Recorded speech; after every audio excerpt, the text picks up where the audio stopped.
Hola, ¿qué tal? Su servidor Daniel Espinosa Licón, magistrado de la primera sala especializada en materia penal del Supremo Tribunal de Justicia del Estado de Jalisco.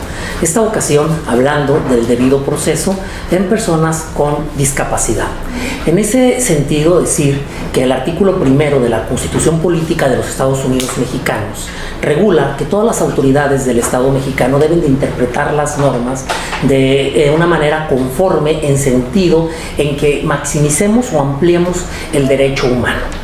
En ese sentido, este artículo lo debo de relacionar con el artículo 14 de la Constitución Política de los Estados Unidos Mexicanos, que habla de las formalidades esenciales del procedimiento como un derecho humano a seguir por parte de todas las autoridades. En una ocasión, el Pleno de la Suprema Corte de Justicia de la Nación reguló que por formalidades esenciales del procedimiento debíamos de entender 4 pasos a seguir, que eran analizar el emplazamiento, dar la oportunidad de ofrecer y desahogar pruebas, dar la oportunidad de alegar y que se resolviera a través de una sentencia definitiva. A través de estos 4 pasos se estableció que se cumplían con las formalidades esenciales del procedimiento. Esos 4 pasos también fueron interpretados ya por Chauvin de Calamandrei como reglas dentro de la teoría del proceso, y que la Suprema Corte de Justicia de la Nación retoma en ese criterio como formalidades esenciales del procedimiento. Tuvieron que transcurrir 10 años más, en los que la primera sala de la Suprema Corte de Justicia de la Nación emite una jurisprudencia sobre el concepto de debido proceso y qué debíamos de entender por debido proceso. Y entonces estableció que eran precisamente los 4 pasos de los cuales el Pleno de la Suprema Corte ya había establecido, que era el emplazamiento, que era la oportunidad de ofrecer y desahogar pruebas, la oportunidad de alegar y que se resolviera o dirimiera este conflicto a través de una sentencia. Y estableció entonces que estos 4 pasos debíamos denominarlos como núcleo duro, es decir, lo que todo proceso debe de cumplir para satisfacer el mandato constitucional de debido proceso. Pero también estableció que hay otro elenco de garantías. ¿Y cuál es ese elenco de garantías? Bueno, pues hay que analizar precisamente cuando hay una diferencia de las partes. Había que analizar esa diferencia, respetar la diferencia e igualar condiciones. En ese sentido podemos encontrarnos con una víctima menor de edad, podemos encontrarnos con una víctima adulto mayor, podemos encontrarnos con un adolescente o podemos encontrarnos con una persona de capacidades diferentes o conocida también como discapacidad. Y en ese sentido, dentro del elenco de otras garantías, el proceso tiene que tener un ajuste precisamente para analizar su diferencia, respetar su diferencia e igualar una condición.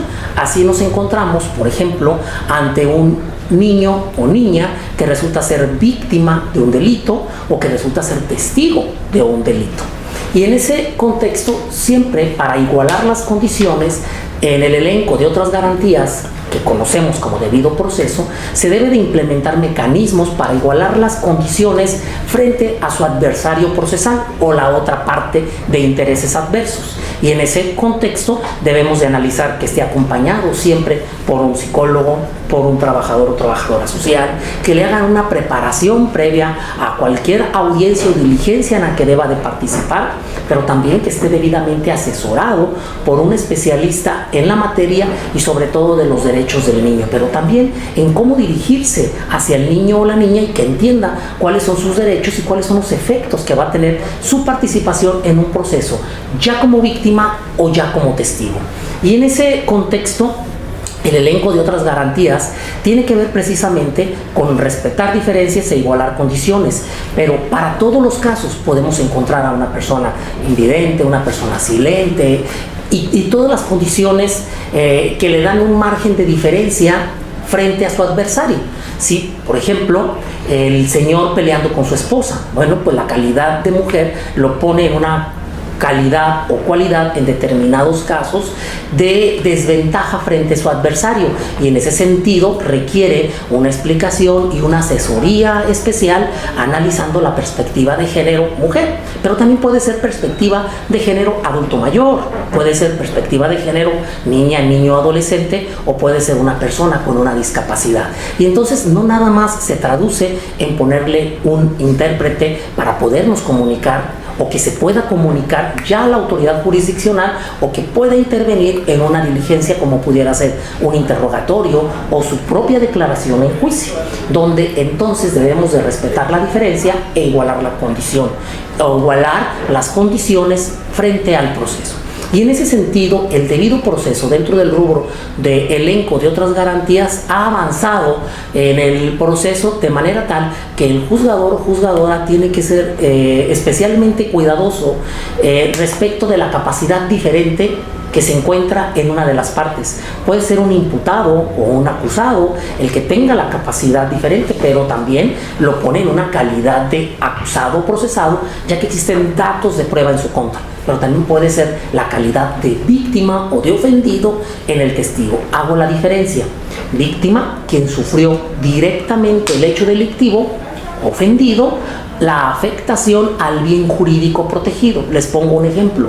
Si una persona pide prestado un vehículo y el que lleva el vehículo conduciendo en calidad de préstamo lo roban, él será víctima del delito. El propietario del vehículo tendrá la calidad de ofendido, porque el bien jurídico de patrimonio lo sufrió precisamente el propietario del vehículo. En ese sentido, ya como ofendido, ya como víctima, si tiene una discapacidad, debe de ser analizada por el juzgador que tenga el caso en sus manos y entonces buscar precisamente igualar las condiciones. No nada más con un intérprete, si es el caso y que se requiera para ello, sino también tener que buscar inclusive a quien lo asesore y que tenga la posibilidad de comunicarse adecuadamente con esta persona, ya que tenga la calidad de víctima, calidad de ofendido, calidad de testigo del hecho o calidad de imputado. En tratándose de imputados con capacidades diferentes, lo que tenemos que hacer, de acuerdo al código, para respetar el debido proceso, es hacer ajustes al procedimiento. ¿Cuáles van a ser esos ajustes al procedimiento?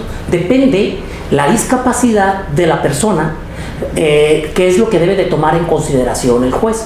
Pero bueno, muchas veces el juzgador no va a ser especialista en saber qué ajustes tiene que hacer dada la discapacidad de la persona en conflicto con la ley, y en ese sentido vamos a requerir de especialistas. En ese sentido yo voy a nombrar a un especialista para que me auxilie a decidir sobre qué ajustes al procedimiento tengo que hacer para que la persona sea debidamente representada, que entienda lo que sucede en el proceso, darle la oportunidad de escucharlo, si es que ese es su deseo, comunicarse con el juez o el tribunal y que sean atendidas todas sus peticiones. Entonces, abarca o está de por medio en el derecho humano, no nada más estar presente en una audiencia, sino que entienda todo lo que sucede a su alrededor y que en ese contexto su diferencia sea respetada y que se igualen condiciones frente al adversario procesal. En ese sentido, creo que los juzgadores hemos avanzado mucho en torno a la capacitación que hemos tenido precisamente en el análisis de perspectiva de género en su vertiente debido proceso y personas con discapacidad frente al procedimiento. La calidad que se tenga, se tiene que hacer un análisis pormenorizado del juzgador para respetar precisamente ese elenco de garantías que es conocido como debido proceso.